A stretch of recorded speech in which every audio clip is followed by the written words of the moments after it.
Hello friends, मैं नितिन आपका स्वागत करता हूं अपने चैनल मीनिंग ऑफ लाइफ में। और आज का हमारा टॉपिक होगा कि क्या है प्रेम, क्या है प्यार, क्या है प्रेम की परिभाषा, कब होता है हमें प्रेम, हमें कैसे महसूस होगा कि हमें प्रेम हो गया है, हमें प्यार हो गया है, क्या अनुभव होता है प्रेम का। तो आज हम इसी टॉपिक पर बात करेंगे। तो दोस्तों स्टार्ट करते हैं। प्रेम, जिसे हम प्यार बोलते हैं, मोहब्बत बोलते हैं, इंग्लिश में लव बोलते हैं। और आजकल तो गली गलियों में प्यार है, सोशल मीडिया पे प्यार है, टीवी पे प्यार है, सीरियल में प्यार है, चारों तरफ प्यार ही प्यार है। लेकिन ये प्रेम नहीं है, ये प्यार नहीं है, ये प्यार के नाम पर धोखाधड़ी है। आजकल प्यार क्या हो गया है? सेक्स हो गया है, सेक्स। आज हम सेक्स को प्यार कहते हैं। आज लड़के लड़की में प्यार हुआ, वो हम बिस्तर हुए, और उसके बाद वो प्यार तो बिस्तर पर ही रह गया, और वो दो लड़के लड़की वहाँ से बिस्तर से उठ के चले गए और फिर प्यार खत्म हो गया। आज हमने प्रेम को इतना गंदा बना दिया है। आज आप सोशल मीडिया पे देखो, मूवियों में प्रेम को देखो, इतना रद्दड़ कर दिया है, इस शब्द का इतना गलत इस्तेमाल करते हैं कि जिसकी कोई हद नहीं है। दोस्तों, प्रेम प्रेम केवल एक लड़के लड़की के बीच में नहीं होता। प्रेम हमें कभी भी किसी से भी हो सकता है। जरूरी नहीं है कि वो एक लड़के लड़की से ही प्रेम हो। एक माता पिता को भी अपने बेटे, अपने बच्चों से, अपनी बेटी से प्रेम होता है। एक टीचर को भी अपने शिष्य से प्रेम होता है। समझ रहे हो? एक भगवान को भी अपने भक्त से प्रेम होता है। हमें किसी भी रूप में, हमें किसी भी रिश्ते में कभी भी प्रेम हो सकता है। एक दोस्त को दूसरे दोस्त से भी प्रेम हो सकता है। लेकिन आज हमें प्रेम जो समझाया जाता है, जो हमें प्रेम दिखाया जाता है, वो बहुत गंदा है। एक्चुअल में ये प्रेम नहीं है। अरे प्रेम तो होता है समर्पण। जहाँ समर्पण है, जहाँ त्याग है, जहाँ किसी भी चीज़ का फरेब नहीं है, जहाँ फरियाद नहीं है, जहाँ हिसाब किताब नहीं होता, जहाँ कहीं लेन देन नहीं होता, वहाँ प्रेम होता है। समझ रहे हो? जहाँ किसी चीज़ की एक्सपेक्टेशन नहीं होती। ये प्रेम केवल एक भाव है, भाव। मैंने इस प्रेम के बारे में पढ़ा। जब मैं ये वीडियो बनाने की सोच रहा था तो मैंने सोचा कि पहले इस प्रेम के बारे में थोड़ा सा पढ़ लिया जाए।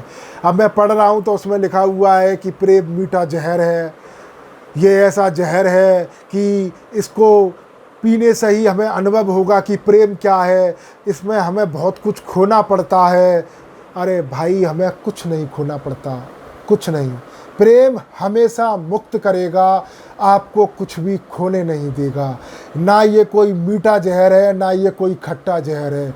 ये वो अनुभव है, ये वो शांति है कि जब हमें किसी चीज़ से प्रेम हो जाता है तो हमारे मन की सारी शंकाएं ख़त्म हो जाती हैं। ये वो विश्वास है, ये वो अनुभव है, जब ये होता है तो सारे गिले शिकवे दूर हो जाते हैं। समझ रहे हो ना?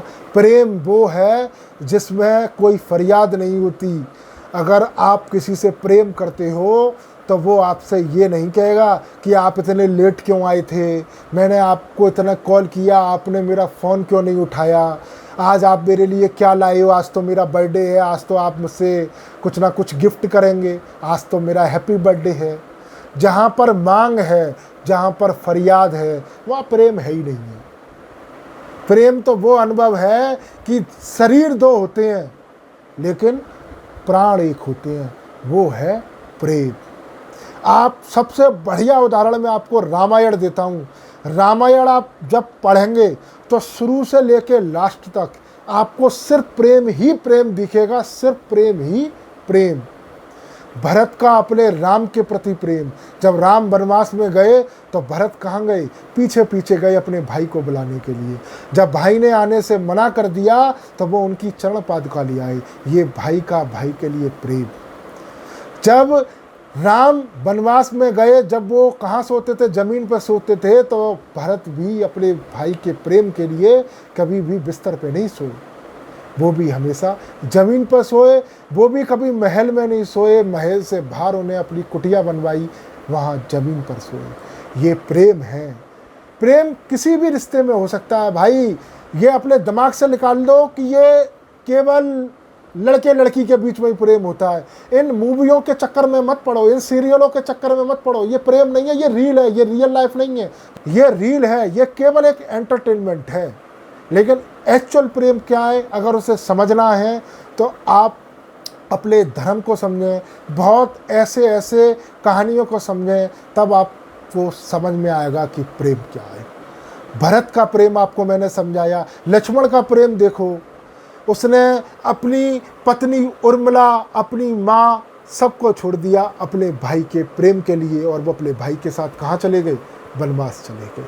उर्मिला का त्याग देखो, उन्होंने भी बिल्कुल भी लक्ष्मण को नहीं रोका, क्योंकि वो किसी के प्रेम में नहीं आई।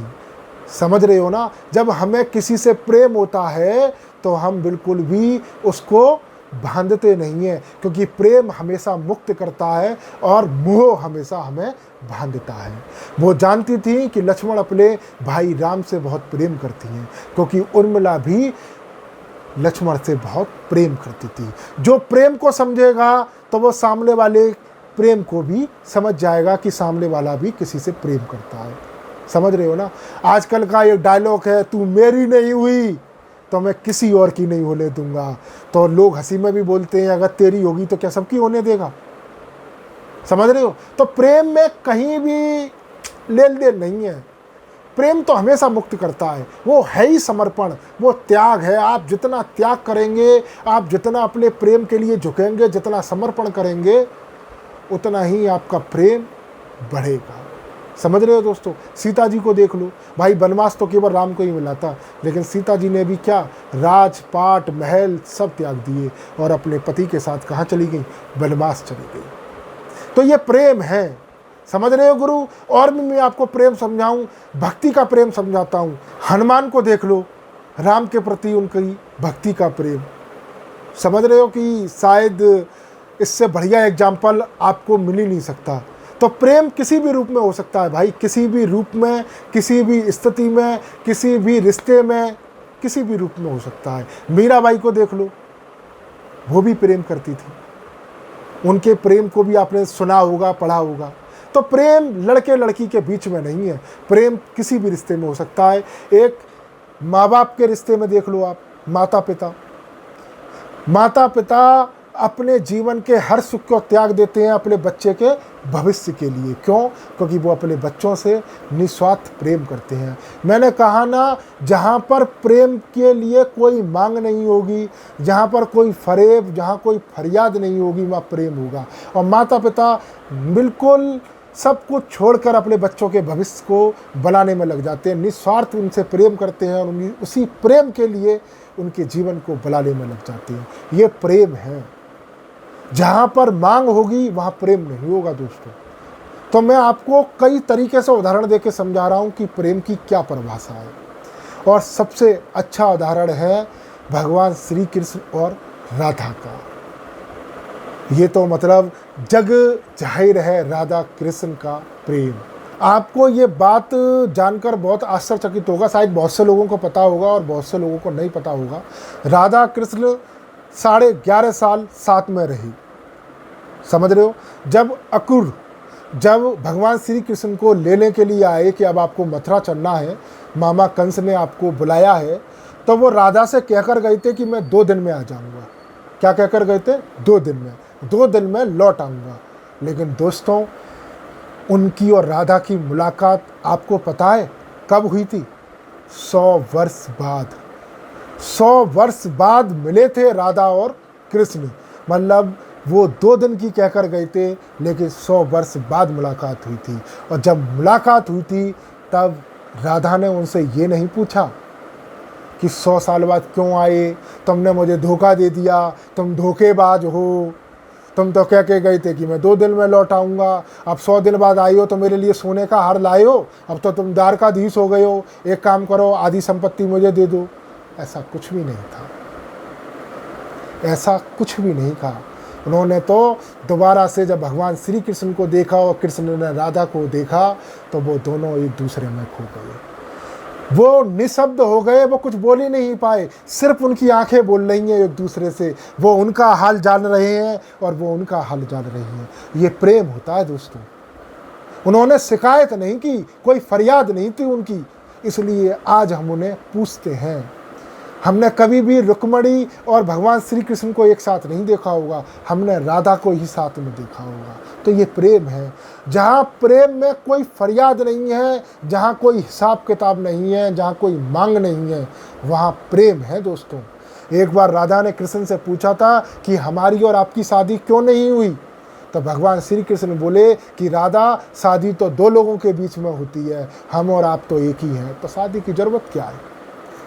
तो ये होता है प्रेम। लेकिन आजकल का प्रेम बहुत गंदा हो गया है, हमने प्रेम को बहुत गंदा बना दिया है। आजकल प्रेम के नाम पे एक वो लव जिहाद और चल रहा है। आजकल ऐसे ऐसे लोग और हो गए हैं जो अपना धर्म ही बदल लेते हैं प्रेम के लिए, और फिर क्या करते हैं, उन लड़कियों के साथ गलत शोषण करते हैं, उनका उत्पीड़न करते हैं। अरे सुधर जाओ, सुधर जाओ, क्यों इस प्रेम को ख़राब कर रहे हो, इस शब्द को क्यों बर्बाद कर रहे हो, क्यों। तो दोस्तों कुछ समझे कि प्रेम क्या है। एक और मैं आपको एग्जाम्पल देता हूँ, एक और कृष्ण और सुदामा का, एक मित्र का प्रेम। समझ रहे हो ना। जब सुदामा भगवान श्री कृष्ण के पास आते हैं तो भगवान श्री कृष्ण उनका स्वागत करते हैं और वो उनसे पूछते हैं कि मेरे लिए तुम भेंट में क्या लाए हो। तो वो 3 मुट्ठी भर चावल लेकर आते हैं। तो जब भगवान श्री कृष्ण उस 3 मुट्ठी चावल को खाते हैं तो वो सब कुछ क्या करते हैं, सुदामा को दे देते हैं। ये मित्रता है, क्योंकि जो प्रेम होता है उसमें कोई भी लेन देन नहीं होता। वो एक एक मुट्ठी खाते जाते हैं और कभी एक मुट्ठी में स्वर्ग दे देते हैं, दूसरी मुट्ठी में पृथ्वी लोक दे देते हैं, और तीसरी मुट्ठी में जब देने वाले होते हैं तो लक्ष्मी जी उनको रोक लेती है। तो ये प्रेम है। लेकिन आजकल का प्रेम, आज हम दोस्ती भी तभी करते हैं जब वो हमारे स्टैंडर्ड का होता है। अगर वो हमारे स्टैंडर्ड का है तो वो हमारा मित्र है, अगर वो हमसे थोड़ा भी स्टैंडर्ड में डाउन है तो वो हमारा मित्र नहीं है। तो दोस्तों शायद मैं आज आपको समझा पाया कि प्रेम की सही परिभाषा क्या है, और शायद आप समझ पाए होंगे कि प्रेम क्या है। तो दोस्तों अगर आपको ये मेरी वीडियो अच्छी लगी है तो कमेंट बॉक्स में ज़रूर लिखें, और इस वीडियो को लाइक करें, शेयर करें और सब्सक्राइब करें। जय जिनेंद्र।